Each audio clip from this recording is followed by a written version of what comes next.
You're live.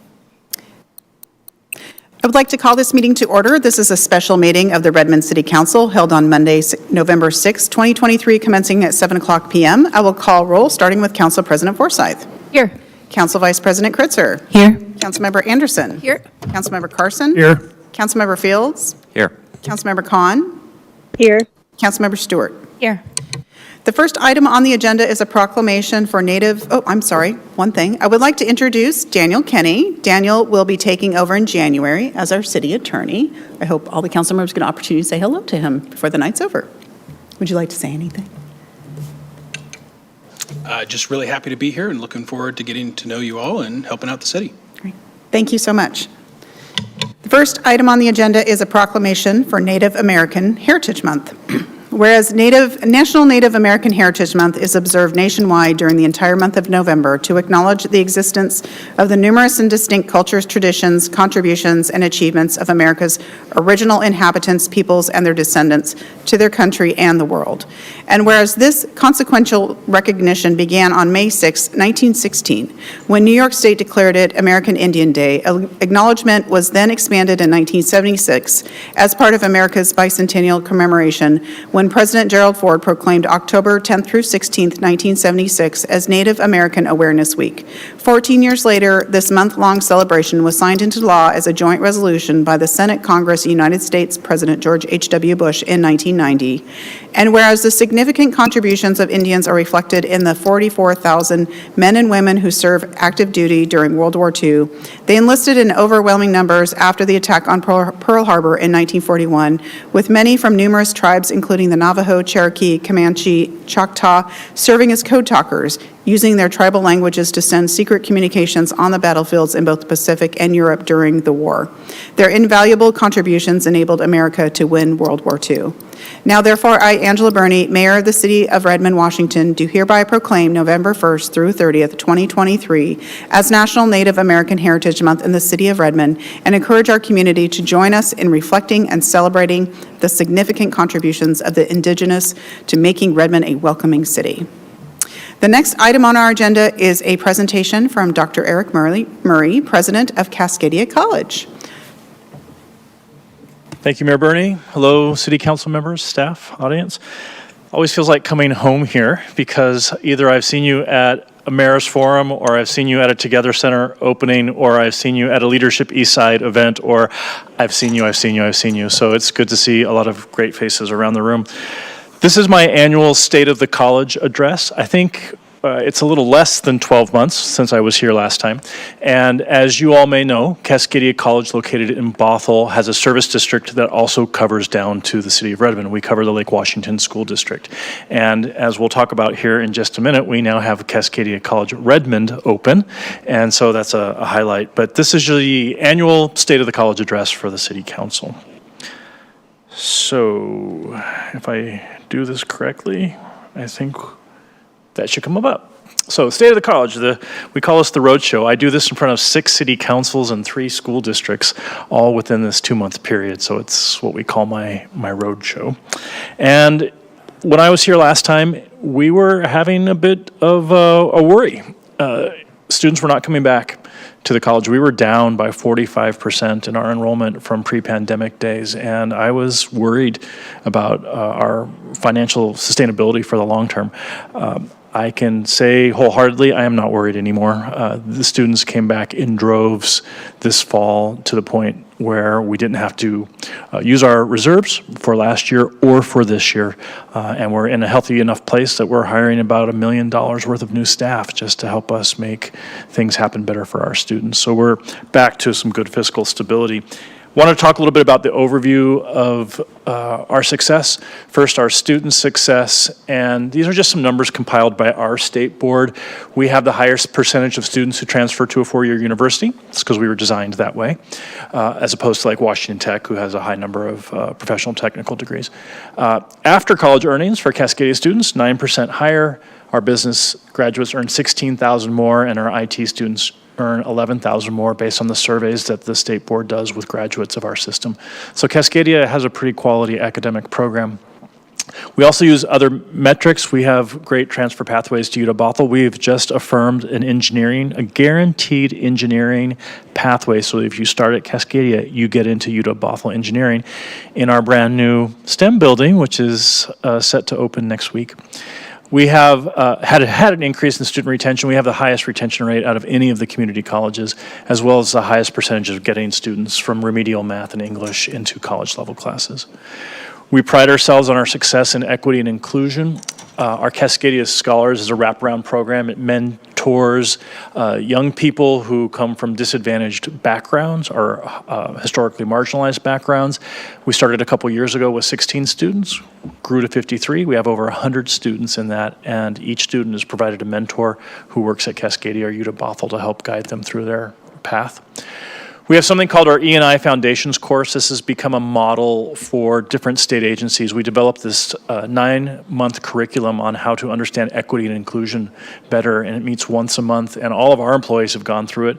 Now our state board is asking for the curriculum, and we're helping Leadership Eastside with the curriculum. The King County Library System has asked for the curriculum. So it's actually proprietary, so we are selling people opportunities to take this class with us as a Foundations for Equity and Inclusion.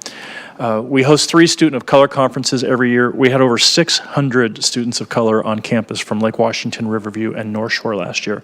And we have a high yield of those students who end up choosing to come to Cascadia because they finally have an opportunity to see that it's right for them. And we are increasing our staffing in equity and inclusion programs. We've more than quadrupled our staff in 4 years, meaning we're up to about 5 people. 1 times whatever. Anyway, 5 people. We think we're doing well there. We pride ourselves on access. And so we have something called Guided Pathways. It's a state system of intrusive advising where every student has to meet with an advisor every quarter, and each advisor is assigned a caseload to monitor that student's progress. And so Guided Pathways helps them choose a meta major and get on to a transfer institution more efficiently and effectively. And we've seen good retention rates for students who are participating in that program.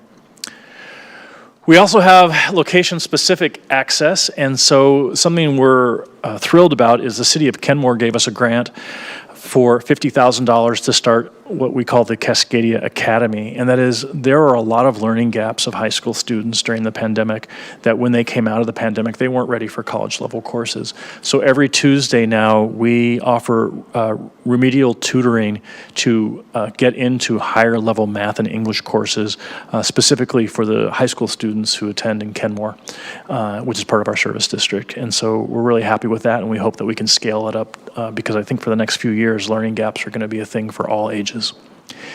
And exciting for you all, we have the Redmond Together Center Cascadia classroom. I hope you've been by to see it. It's a 1-classroom facility in the corner of the building. I think we have 9 classes running right there. English is full. College 101 is full. Our English as a second language classes are growing. The agency in that center that helps Chinese students, they also teach English as a second language, level 1. We teach level 2 through 6, so we're starting a partnership with them to move their students from their courses into our courses. We've got nutrition, we have a lot of running start classes, and as we have a full-time employee starting there next week who will be there for intake and advising and helping students who come down and visit us to know that we are there. We are trying to market that highly to the Riverview School District. Those students come from Duval, Carnation, usually towards Bellevue. We want to catch them here in Redmond before they get all the way to Bellevue. And all of the folks who live above the nonprofits in the Together Center we are working with, and we are trying to connect with all of the nonprofits in the center. I can't be more excited about this opportunity, not only to expand our footprint, but to provide easier access for the Redmond community to gain higher education classes. So you can drive by and QR code it, and you'll know the classes that are there, and we'll have an employee there soon. And then lastly, growth. As I talked about, our enrollment is up about 12% right now. That's great, especially in Running Start and international students. Next week on Thursday, we open Innovation Hall. That's the joint science building with UW-Bothell. It's an $80 million brand new top of the line science building, which we're excited about. I'll be speaking there. So I hope to see you all there. Different speech, mind you. And then our Cascadia Gateway building is on the state legislature's capital project list. Hopefully in the long session next year, it will be funded. We're right up at the top of the list. And that building is a 100% student services oriented building on campus. So as students walk on campus, they walk right into the laps of our advisors and our counselors to make sure that they know where to go in terms of enrollment and getting started with us. So that'll be about a $40 million building that we'll start construction on in 2 years. So things are lovely at the college and lovely down here in Redmond, and I would be happy if time allows to answer any questions. Thanks for allowing me to update you. Great. Thank you, Dr. Murray. It's wonderful to hear all the wonderful things that are happening there and the recovery from the pandemic. Are there any questions for Dr. Murray? Yes, Councilmember Stewart. Thank you so much for being here, Dr. Murray, and sharing the exciting news about what's going on at the college. I'm so curious, this story about the English as a second language courses and then you all discovering that there was another organization. Did that all happen once you got to know each other a little bit in the Together Center? So it's already working. Yes, it is already working. I can't say how exciting that is. Like, that's amazing. Wonderful to hear. What people put their desks side by side and they start talking and figuring out things they can do better because we're all in the service industry. So yeah, absolutely. That's really wonderful. And you shared a bit about the 9 courses that are available and how full they are. At full capacity, about how many students would you say that you're able to take my at the guess Together in Center? that one classroom at max capacity, we can do 15 classes at 24 students per class. So you're talking about 300-ish students any given quarter. Wonderful. And Thank you. if this model works, then we're not opposed to expanding to other spaces that might allow for another classroom. And what would that definition of success look like? We're full all the time and we've got high demands. Well, wishing you the best of luck. Thank you so much. Thank you. Other questions? Councilmember Kritzer? Well, wonderful report and wonderful job. Thank you so much for coming to speak with us. Just a quick question in terms of enrollment in those classes that are offered at the Together Center. Can you share with the listening public, if they're interested in enrolling in any of those classes, the best way to do so? I would say right now, www.cascadia.edu. And if you can get to our homepage, then you'll find a link there to the Redmond classes. Great, thanks. Any other questions for Dr. Murray? I don't see any. Well, thank you so much. We'll see you at the next party. It's always great to get an update. Take care. Next on the agenda is items from the audience. Speakers have 3 minutes to address the council. Council members generally will not respond to comments or questions directly at the meeting. Members of the public are welcome to email the council anytime at mayorcouncil@redmond.gov. I have the sign-in sheet for members of the public to speak tonight. When I read your name, you will come up to the podium, have 3 minutes to address the council. The views stated by the members of the public do not represent the opinion of the city of Redmond. According to the council's rules of procedure, testimony on quasi-judicial matters must be presented during the public hearing and cannot be presented during items from the audience. Testimony regarding the Redmond Flex project will therefore not be accepted tonight during items from the audience. The public hearing is scheduled to be held on November 21st. As a reminder, RCW 42.17a.555 prohibits any public comment during the council meeting in support or opposition of ballot measures or candidates. And no one has signed up to speak remotely, so I usually call the first 4 names so people know when they're going to be up. We'll start with Jason Kapp. And then Hari Heron. Oh, I'm going to get your last name wrong. Okay, thank you. And then Tammy Chen, and then David Morton.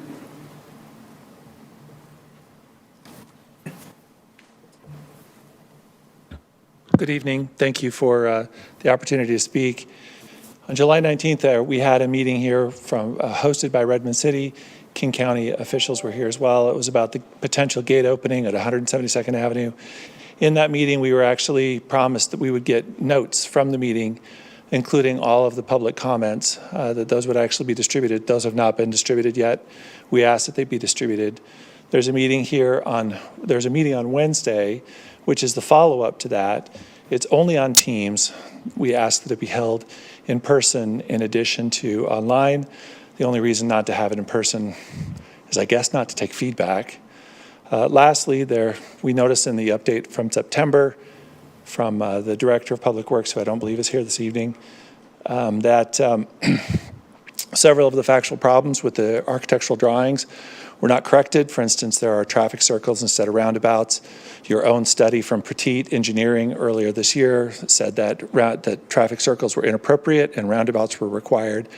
The city continues to persist with architectural or with proposals for mitigations that don't meet any standard and are also in violation of the Transportation Master Plan, which included the DEA report of 2007.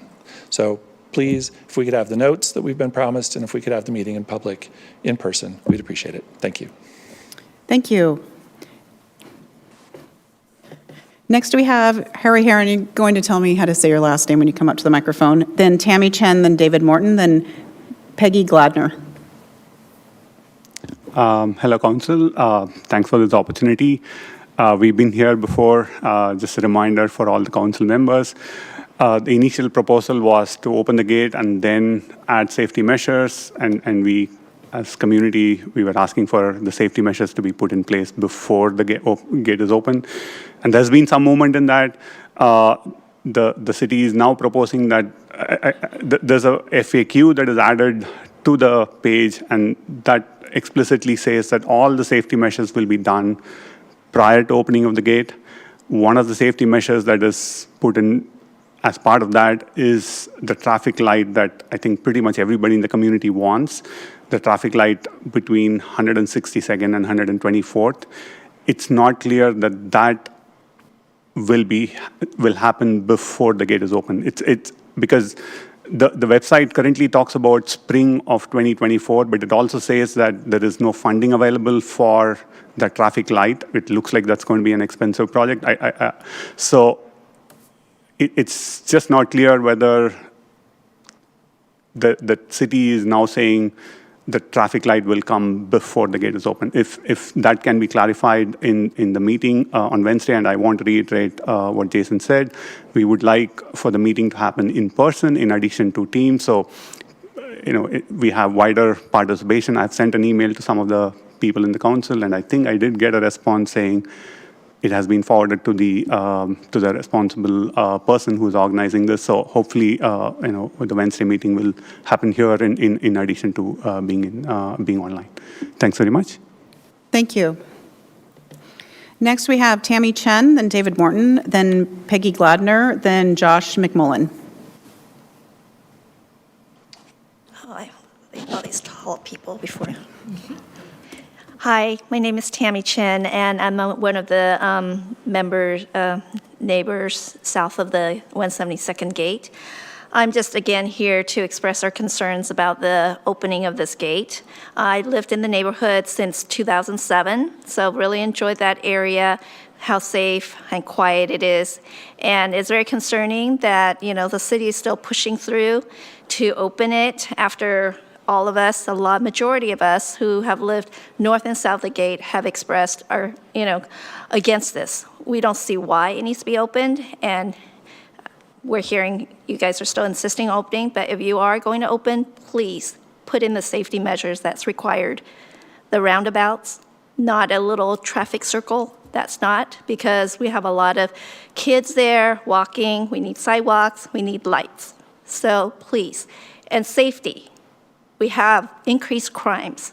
In the last few weeks, personally, our neighborhood have had several break-ins, okay? So by opening this gate, you're going to have increased a lot of ingress, egress of traffic going through, people driving through the neighborhood, casing our neighborhood. We already have a lot of that in hand. I think the city's focus should be on the safety by helping us catch these criminals and not with this gate and wasting money there. We really need your help, and please look into that. The crime has gone up a lot. I've lived there many years, and if you've seen the news, it's real. Our neighborhoods, every time we go out to dinner, we're like, okay, are we gonna be robbed tonight? That's how the mentality is right now, the sentiment.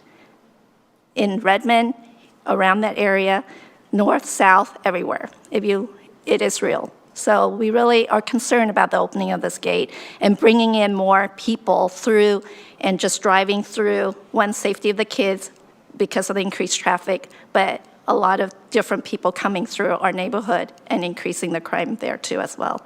So please take that into consideration. Thank you. Thank you. Next is David Morton, then Peggy Gladner, then Josh McMullen.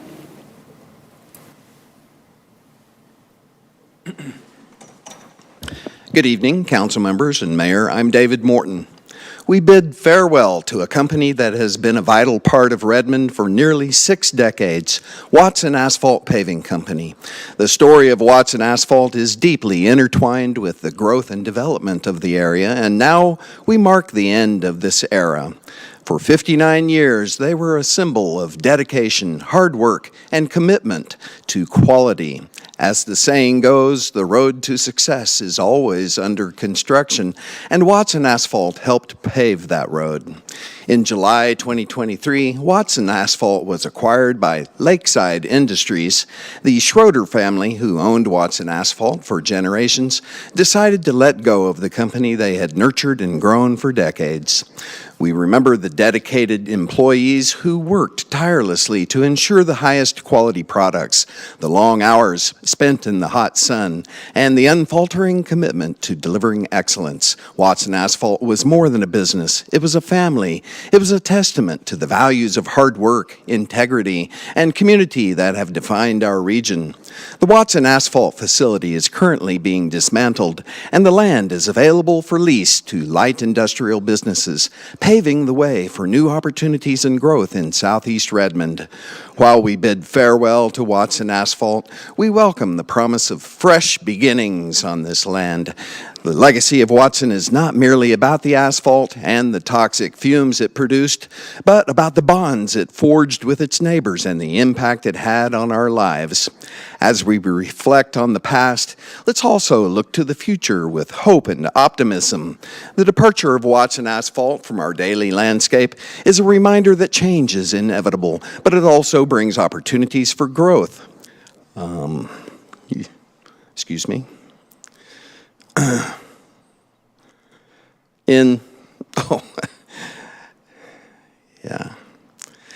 As we reflect on the past, let's also look to the future with hope and optimism. Growth, transformation, and renewal. The legacy of Watson lives on in the projects it contributed to, in the memories of those who worked there, and in the memories of those who breathed its toxic stench of cutback asphalt. We honor the departing Watson Asphalt, its rich history, and the indelible mark it has left on our community. We're grateful for their service, dedication, and the role they played in building a better Redmond, which now has lots of impervious pavement. We celebrate the enduring legacy it leaves behind. As we say goodbye to Watson Asphalt, let's remember what it's like now to breathe clean, fresh air for generations to come. Thank you. Thank you. Next, we have Peggy Gladner and Josh McMullen.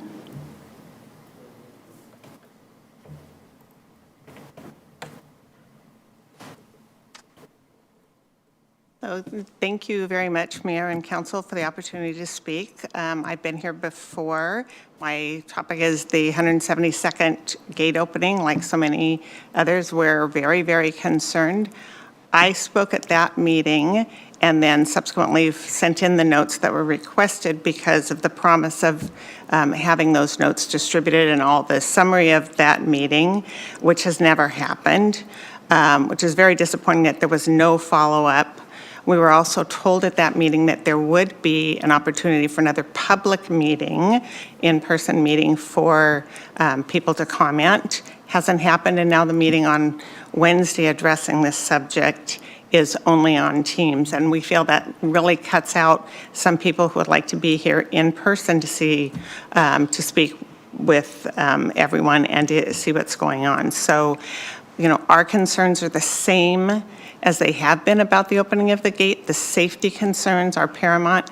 The agreement that was reached in 2007 that said these certain safety measures would be put in place prior to the opening of the gate that have not been done and don't appear to be done, to be going forward before this opens, is highly concerning for all of us in the area. So again, we strongly urge you to get those meeting notes out there and then to have the meeting in person on Wednesday. Thank you.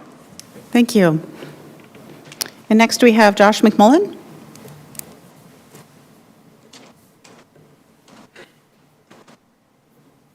Hi, Council, Mayor. My name is Josh McMillan. I'm also here on behalf of the 172nd Gate topic. I don't have a lot to add on top of what Tammy and others from the community have said, but I did want to give a human face to it. I have 3 kids, 12, 9, and 7, who run and ride their bikes on those streets every day. And I really want to encourage us to take this forward with, like, an actual public benefit in mind, with safety in mind. And Tammy also mentioned crime in the area. My house was broken into, or attempted break-in, 2 weeks ago, which we were able to prevent with the security system. Our neighbor's house was broken into a week before that.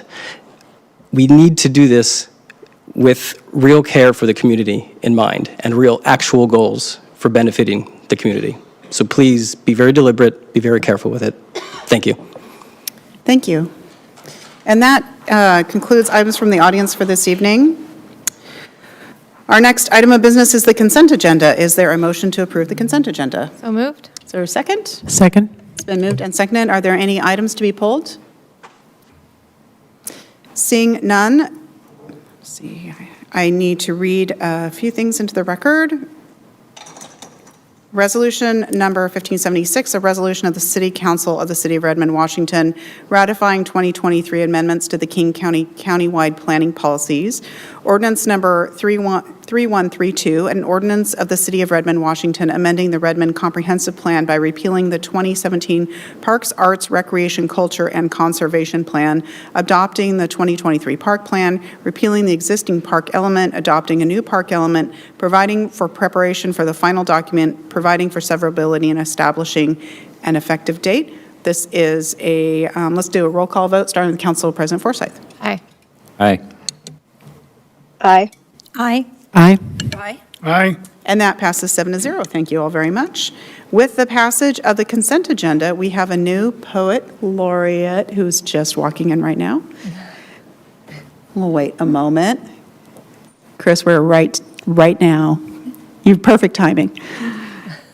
With the passage of the consent agenda, we have a new poet laureate, Ching-Ying Chen. Ching-Ying is author of The Heart's Traffic, a novel and poems, Arc Toy Books / Red Hen Press 2009, and Recombinant, Kelsey Street Press 2018 Lambda Literary Award for Transgender Poetry, as well as Chapbooks to Make Black Paper Sing, Speccy Books, and Kunman for Kin, Information Retrieval for Monsters, Portable Press at Yo-Yo Labs, Leslie Scalapino, finalist. Chen is also co-editor of The Revolution Starts at Home, Confronting Intimate Violence Within Activist Communities, South End Press First Edition, AK Press Second Edition, a core member of the Massage Parlor Outreach Project, and a Kelsey Street Press Collective member.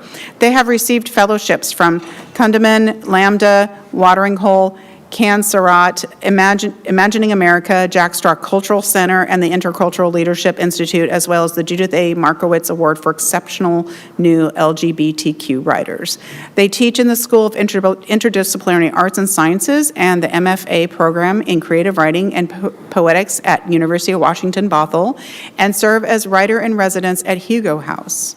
Ching-Ying Chen will now read a poem as she comes up. They come up to the microphone.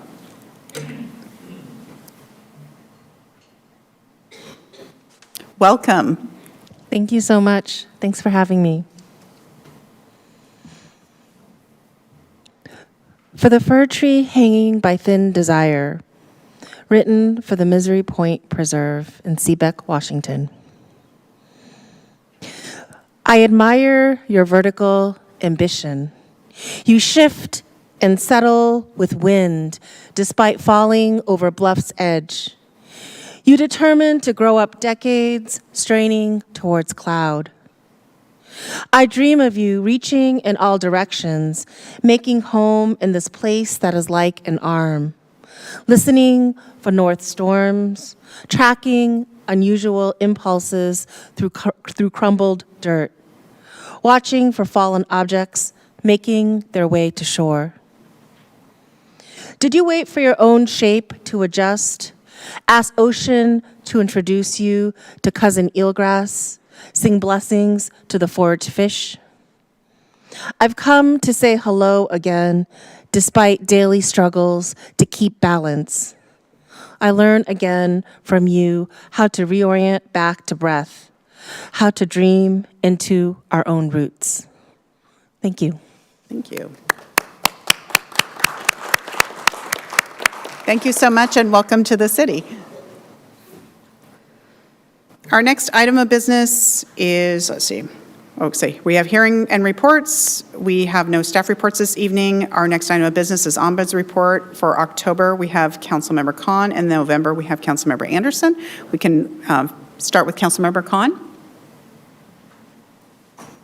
Thank you. For the remainder of October, we had a few items sent to the council email. One, we received a number of emails regarding the upcoming meeting on the 172nd gate. We received one email regarding the cameras in the council chambers and the video quality. And I believe that's it. Thank you very much. Great, thank you so much. Councilmember Anderson. Thank you. I have not had a chance to check my email this month, so I will report back at the next item. I actually thought I was December. Sorry about that. That's all right. Thank you so much. Any other ombuds items, Council President? Thank you. I passed along some of those gate emails early on to make sure that they were getting top attention. I also have been following up with a resident on Westlake Sammamish about access to their property. Talked with some teachers and high schoolers about the potential for a light at the high school. Exiting that property at the peak hours can take quite a bit of time, I've been told. So we talked about that a little bit earlier in our transportation updates. Talked about light rail security plan, last mile transit plan, calling for a ceasefire, and 40th Street and some issues going on there. Thank you. Council Vice President. I heard from some residents that were dealing with some challenges with waste management. They had for months been requesting to get a new trash receptacle for their condo facility and hadn't heard anything back. And they were able to get a response finally, but I also made sure that our staff knew about some of the delay issues and heard back from our Public Works Director about how, we'll be keeping that in mind and adding more accountability measures as we look at updating the contracts with waste management or other potential future waste haulers. So just wanted to raise that one in particular. Thanks. Thank you. And Councilmember Carson? Thank you. So I had an issue that was brought to me by a resident of the neighborhood near Emerald Heights, and I passed that on to Planning and Community Development, and Mr. Jason Lynch has been kind enough to interface with the emailer and take care of that issue. And I also had let's see, there was also, I remember had someone email me about wanting to do some volunteer work in Anderson Park, and I passed it on to Director Hamilton to get that to her operations director. So hopefully that, I'm not sure exactly, it was kind of a cryptic message, so I did the best. It was a voicemail, actually, that was kind of difficult to understand, but I'm sure that they've reached out. So that was it for me. Great, thank you. Any others? Councilmember Fields? Yeah, follow up on the gate issue and the call for an in-person public meeting. Have the people who've written to the city of Redmond been told why we have decided to not have a public meeting as we previously committed? It is a public meeting, and it is accessible. I'm sorry, an in-person public meeting. I know that it's a public meeting. Yeah, it's not in person. Yes, they have all been communicated with. So they all know. If you emailed the city about wanting a public meeting, you have received a return email for that. Okay, I'll clarify that then. Any other ombuds items? Yes, Councilmember Kritzer. Just a note on that one. There may have been some that were sent only to council@redmond.gov, so I can make sure if there's anything sent to us that didn't get sent over, that can be responded to. I'll also say that I did speak to the mayor about the request that I was hearing from members of the community to have an in-person meeting. Great, thank you. Any other ombuds items? Seeing none, next we have committee reports. Are there any committee reports? Council President. I attended the East Trail quarterly meeting, and there's a lot of fantastic news coming out of Snohomish County and the efforts that are getting made there to continue East Trail up through that county. Also of note, our RCC3 is, I believe, at 90% design, so we are well on our way to getting that done on time and on schedule. Great, thank you. Councilmember Stewart?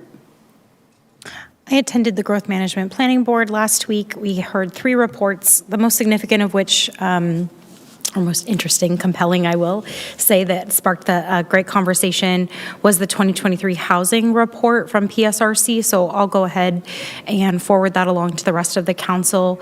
Continues to track the key measures that a lot of us, we have been discussing and studying for the last several years. A couple of really key benchmarks for me in that report are the economic means that it takes for renters or homeowners to achieve either of those abilities. Pre-pandemic, like 2015, 2016, and now, just how stark the difference is in that, particularly in needed income to achieve those kinds of housing solutions. So I will go ahead and forward that around to the council. Thank you. Thank you. Any other committee reports? Council Vice President? Earlier tonight, we had a Community Facilities District meeting, and in the last 2 weeks, we had another meeting where we actually, typically we work on approving the different steps of the project, but in the last 2 weeks, we actually got to go and look at some of the infrastructure that this innovative public-private partnership has been able to achieve. One is helping to support the bridge that you're seeing going over 520 that has the white tents on top of it. And we got to walk on that bridge and actually see it. It's going to be a pretty amazing bike pedestrian bridge connecting the different parts of our city. We also got to see some of the results of a 40th Street trunk line project, which is going to help to be able to filter and clean water that runs off of 520 as it heads down into Lake Sammamish. Right now, it doesn't have the same filtering that it will have. Anyway, just excited about that infrastructure that we're building, and wanted to update everyone. Hopefully, we'll get a chance for everyone in the city to celebrate that soon as some of that infrastructure is opening to the public. And then I also just wanted to note, not exactly a committee, but in the last week, I went to quite a few different community forums. It was great to have our Health Through Housing opportunity with Salvation Army, and to hear from community members there. Also really great the event that Eastside for All planned in collaboration with our planning department to be able to gather diverse community perspectives on what it looks like to design an inclusive community towards Redmond 2050 that prioritizes belonging.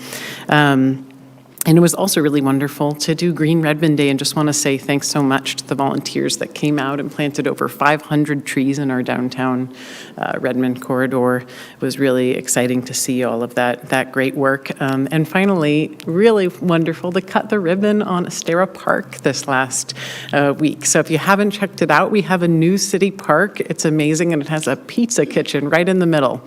So just wanted to give those couple of updates. Thanks. All right, thanks so much. And they're not tents. They're supposed to represent the 9 peaks of the Cascades. That's the bridge. So when you drive past it, think of the Cascades. I think I had Councilmember Carson. Well, thank you. So I actually was going to mention the same thing about the community facilities districts. Just the number of projects that are involved in that area, and this is a public-private partnership with Microsoft and the city, and we actually do it. There is actually a website off of the city's website where you can see all the projects, and it's really remarkable because obviously it benefits Microsoft, or they probably wouldn't be interested in doing it, but it also benefits the wider community in many ways. And it was really great to see all of the I wouldn't call it work, all of the oversight that we've had on these projects, but actually see them, kind of in the flesh and see how they've manifest and what they look like. Because it's one thing to approve something and spend money on projects, but it's another to actually see it and how it functions. And so it was great. And I think it's the first time that all 5 supervisors had been in the same room since I don't even know when. So anyway, that was also nice to see everybody, because typically it's the three of us that are on the council, and the other 2 are participating remotely. So that was nice as well. But yeah, it's seeing all of those things was really phenomenal to see, and it is an example of how a private-public partnership can go. We're still the only 2 CFDs in the state of Washington. So, but anyway, thank you for bringing it up, and I just wanted to expand a little bit about it. Thank you. Council President. The last bits of conversation reminded me that Councilmember Carson Fields and I also all attended the Space Innovation Summit from One Redmond, and it was really great to hear all the fantastic things, satellites in space that are going on in Redmond and the growth for that arena, as well as got to have a conversation with the representative from Microsoft about us getting to do a potential tour of that bridge before the major ribbon cutting. So stay tuned for that information. Not just the bridge, but the actual development, the refresh as well. So yeah, you get to see both. Yep, it was pretty exciting kicking that off, the space summit. It was quite a room full of people, so it was fantastic. Thank you for all those updates. The next item on the agenda is new business, AM number 23-163, adoption of an ordinance amending Redmond Municipal Code 9.31.440. And in our packet, we actually have an amended version that we will be discussing this evening. And so I will move this to Council President Forsyth. Move to substitute the ordinance as attached in our email sent at 2:33 p.m. today. Is there a second? Second. Is there any discussion? Council President Forsyth. So I was really grateful to our city prosecutors to be able to have a conversation with them this afternoon and address the remaining questions that I had about this ordinance as it was written. A lot of clarity came through that conversation, including the fact that the ordinance that was in our packet was not the updated ordinance that we are going to be voting on tonight. We've removed the code that was confusing, and I appreciate them doing that very much. And I have further clarity that this ordinance will actually be a reduction in the penalties and bring us in compliance with state law. I do want to flag that for our potential future discussion that currently state law is more harsh on cannabis usage in a park than consumption of alcohol. So that might be something that we as a council want to address. Currently, it's 80 days in jail and or $1,000 fine versus 180 days and or $1,000 fine for cannabis usage. So that does not seem equitable to me, and I figured that might be something that we want to address in the future, as well as addressing the term marijuana in general is rooted in racist roots against as a slur against Mexican immigrants. So we would potentially want to take up looking at changing that to cannabis in all of our city code as well. Is there any more discussion on this item? Councilmember Stewart. My apologies, I wasn't available by email this afternoon, so just I'm slowing us down just to make sure I've got this right. So the new ordinance is the one that we received this afternoon. And it is it was prepared in consultation with the prosecuting attorney as well as Councilmember Forsyth, given her concerns last time. Is that correct? That is Is correct. there any other changes to this text? There's none. It was, one of the whereas clauses was amended to remove the language that was Concerning. And can you state for the record which number clause that was? It is on page 2, the second whereas. I can go ahead and read it. Let me see here. Whereas Senate Bill 5536 now makes knowing possession and/or use of a controlled substance or the counterfeit substance in a public place a gross misdemeanor, which will be punishable by up to 180 days in jail for the first 2 convictions, a $1,000 fine, or both. This was the whereas that had all the references to a bunch of the different code that was confusing. Understood. Thank you so much. Sure. Great. Any other questions on this item? Oh, yes. Thanks, Good Polly. afternoon. I apologize. Deputy Prosecuting Attorney Polly Peshtez. I just wanted to clarify the new ordinance that should be with the council is actually right underneath that paragraph on page 2. And it's, which was modified is where it says, whereas Chapter 9.14 of the Redmond Municipal Code has previously been amended to reflect the recent changes to state drug laws in RCW 69.50. We took out the language adding 69.50.4014, which was the confusion. So I just wanted to clarify that for council. My apologies. Thank you. Thank you. Thank you so much. Is there any other discussion? Seeing none, ordinance number 3133, an ordinance of the City of Redmond, Washington, amending RMC 9.31.440, intoxicating drugs to delete language in conflict with recent changes in state law regarding to the possession and use of controlled substances and to refer to updated city regulations in RMC 9.14. And we are adopting, hopefully, the amended version that was sent out is, and this will be a roll call vote starting with Council President Forsyth. Aye. Aye. Aye. Aye. Aye. Aye. Aye. And that passes 7-0. Thank you all very much. Then, Point of order. Yes. Did we need to substitute first and then pass it? I think you're correct. So Okay. let's try this again. Let us move the amended version, which we did that. So let's take the vote on the amended version, and then we'll do a substitution. So let's take one more roll call vote to move the amended version. Council President Forsyth. Aye. Aye. Aye. Aye. Aye. Aye. And now, thank you, that passes 7-0. Now let's substitute the amended version and do roll call vote on that as well. Point Council of President order. Forsyth. Do we need to move it, or can we just vote on it? Move it. The whole item was moved at the beginning. You don't have to move it again. Okay, thank you. Thank you. Council President Forsyth. Aye. Aye. Aye. Aye. Aye. Aye. Aye. And that passes 7-0. Thank you very much. The next business item is AM number 23-164, approval of the community strategic plan. Is there a motion to approve AM number 23-164? So moved. Is there a second? Second. It's been moved and seconded. Is there any discussion? Council Vice President Gritzer.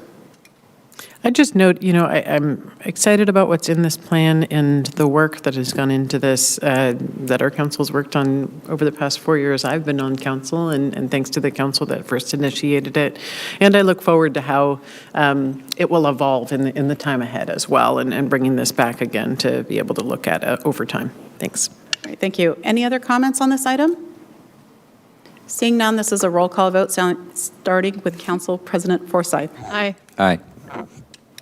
Aye. Aye. Aye. Aye. Aye. And that passes 7-0. Thank you very much.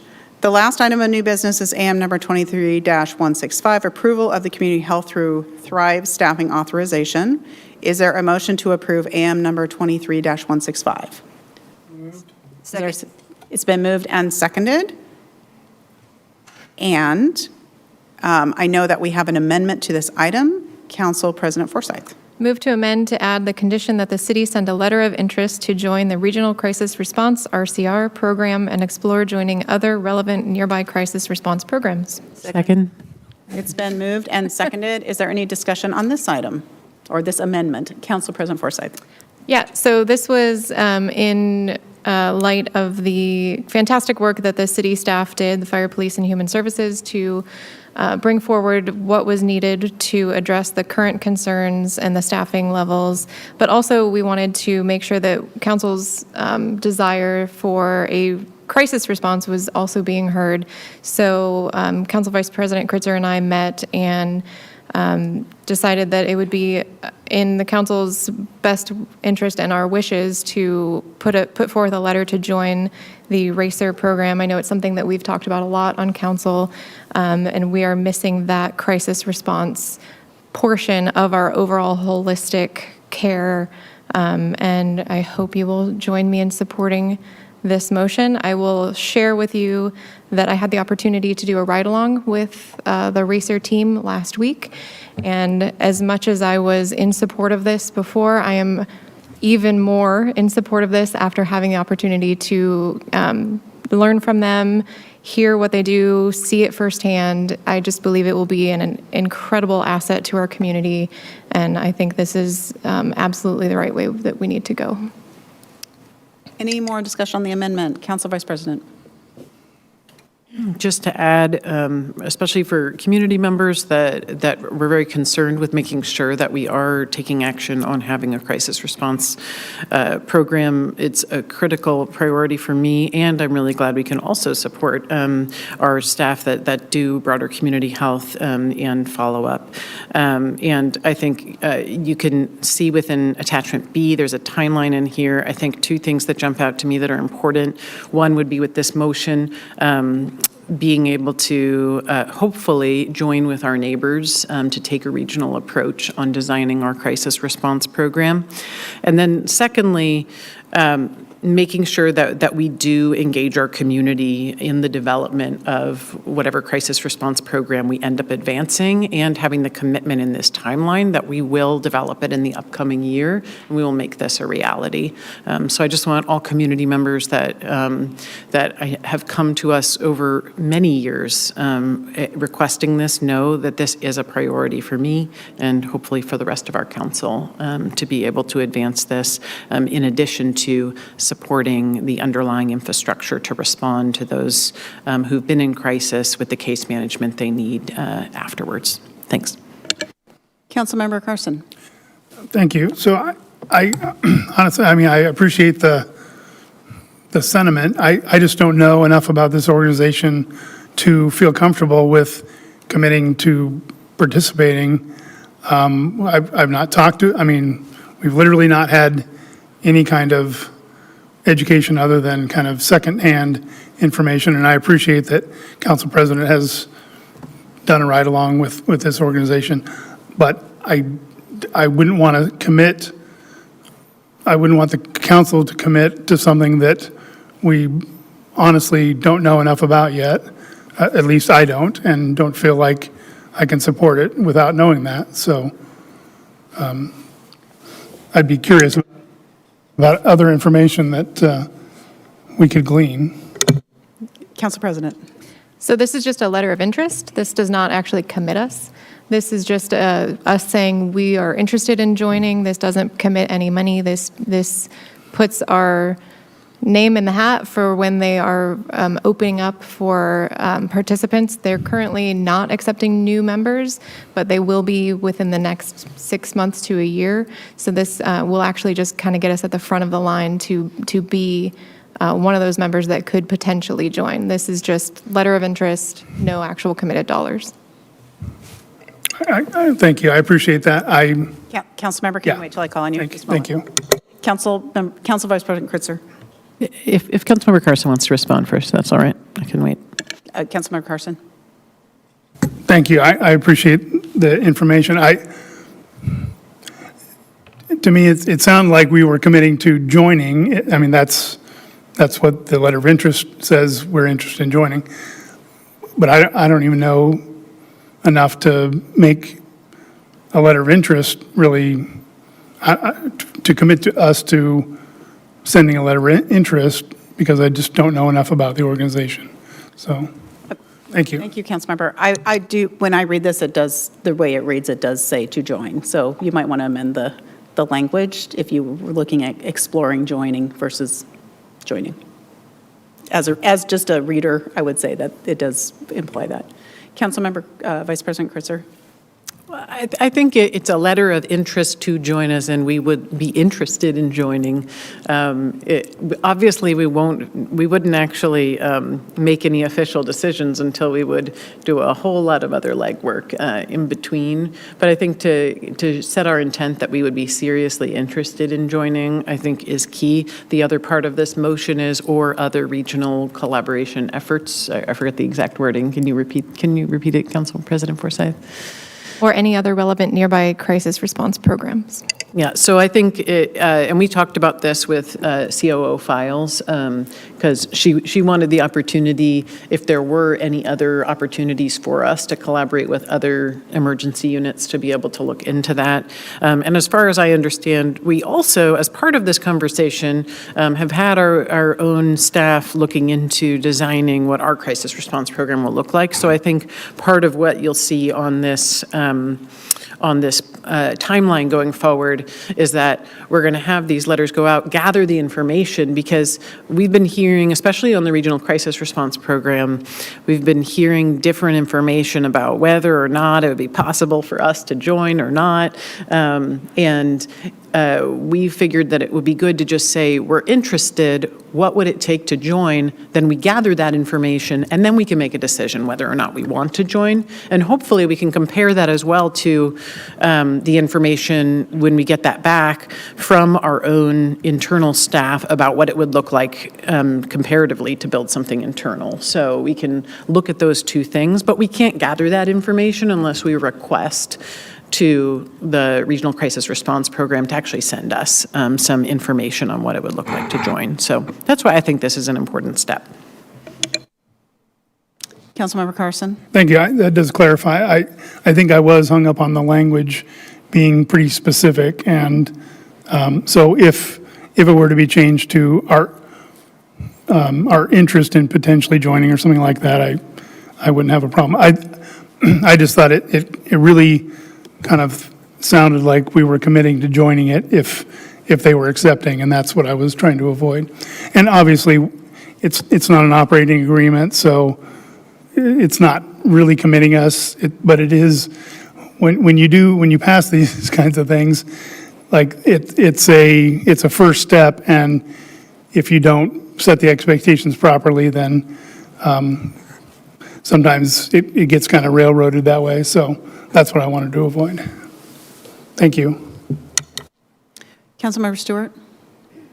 Thank you for the conversation. I think I really appreciate the intent to demonstrate to community that we are intent on continuing the conversation on the crisis response, and that there's unfinished business there. I think that's really important to communicate to the public, and I appreciate the tie-in to the upcoming budget process and to continue to really to put in some benchmarks for both ourselves as well as the community. So I am very supportive of that. I had a couple of questions. Some have been answered in this conversation. They have told us no before, as Council Member Forsyth mentioned. So that is on the record. I guess one of the things that I'm just thinking about as we have this conversation, and I think I said this when we met with the community health program staff, is for me, it's really important that we listen to the staff who are on the ground in our community every day doing the work. So should we go forward with this and express interest in a particular organization, when it comes time to evaluate that particular organization and our potential membership, I would be very curious and eager to hear from the staff in particular about how they perceive that to be part of the community health program solution that they have built and are building and are improving every day with their work. So just a couple of things are on my mind with this process. Thanks. Thank you. Councilmember Fields? I support the letter and the amendment as written. I don't think we should water it down. I think it's clear that it's a letter of interest, and it's a letter of interest in joining. a letter of interest that potentially maybe we want to learn more. I don't think that language is necessary. I think it's a firmer commitment just to call it what it is. It's a letter of interest in joining. That doesn't commit us to anything. With respect to Councilmember Stewart, of course, we always want to hear staff, but we are city council, and we have, in fact, talked about this a number of times, and we would like to see, as leaders in the city, our will in implementing a program like this, because we know and we feel strongly that somewhere is a solution that is better than what we have today. So I will be supporting it as written. I hope that we don't go down an amendment to water the language down. Council President. I just wanted to respond that we have not ever asked to join yet, so they have not said no yet. There's language in their MOU or ILA or whatever it is that they have that no new members can join for a period of a year, and that the original date of that was January 1, so they're going to be exploring it coming up. So just to clarify that this is our first ask. Councilmember Khan. Yes, thank you. I support this motion, and I think the language as written is clear enough that this is a letter of intent, and I do appreciate the thought and time put in by our council leadership to look into what it would take to join a regional crisis response program. And obviously, RACER in particular, RCR, they've been around for a long time, and it's great to know that we're looking into potentially working with, and we're looking beyond the city of Redmond to potentially work with organizations that have been doing this work far longer than we have, and have more data, have more staffing, have more resources, and just knowledge that we could potentially join into. And whether or not RACER says yes to us, I think it's great for us to put our intention out there, and like the motion says, obviously to also explore other potential regional organizations as well, because I think it's we're doing this work as part of a larger community outside and with the city of Redmond, with the staff that we have, with the resources we have, and hopefully to lean on to our neighbors who have been doing this work as well, and who do want to work towards building a greater alternative, community response program to really make our community a lot safer. So I do appreciate the intent. I appreciate the motion, and hopefully this letter of intent has some positive response. And if not, I look forward to our city continuing to build strong relationships outside of our own city, and partnerships to build out our program. Thank you. Any other comments on the amendment? Seeing none, this is a roll call vote, starting with Council President Forsyth. Aye. Aye. Aye. Aye. Aye. Aye. Aye. And that passes 7-0. Thanks for the conversation. And now, any other conversation about the original as amended? Council President Forsyth. I just really want to say that I appreciate the thoughtfulness that the staff brought back to us from fire, police, and human services to really clearly show how these 3 positions will be used. And the follow-up care, I think, is a huge part of what our community needs right now, and that is a big part of that is what these positions will be doing. And from my conversations with my ride along with RACER, that is an element that they currently don't have, and the follow-up care is a big part. And having had that conversation with our staff, it was really interesting to see how, if there is the opportunity for us to join, how we can bring these positions that we're about to create, hopefully, to the table in that regional response. Great, thank you. Any other comment on this? Councilmember Fields? Yeah, and I would just recall the conversation that we had when we first discussed these 3 positions, and what I remember is that the mayor did commit to having further conversations about how this program would evolve and how these 3 positions would then fit into, as we learn more and we become more mature in this transition, and how these three positions would support that. So I'm in favor of this, and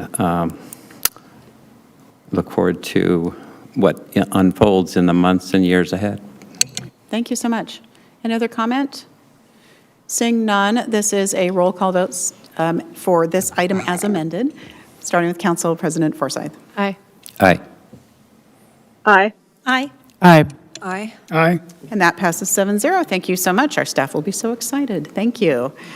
The last item on the agenda is an executive session to discuss labor negotiations, RCW 42.30.1404B, for 30 minutes. Action will not be taken following the executive session, and the meeting will adjourn at 8:36. Per state law, the executive session is closed to the public. Executive session participants attending remotely, please leave this meeting and join the executive session Teams meeting. And your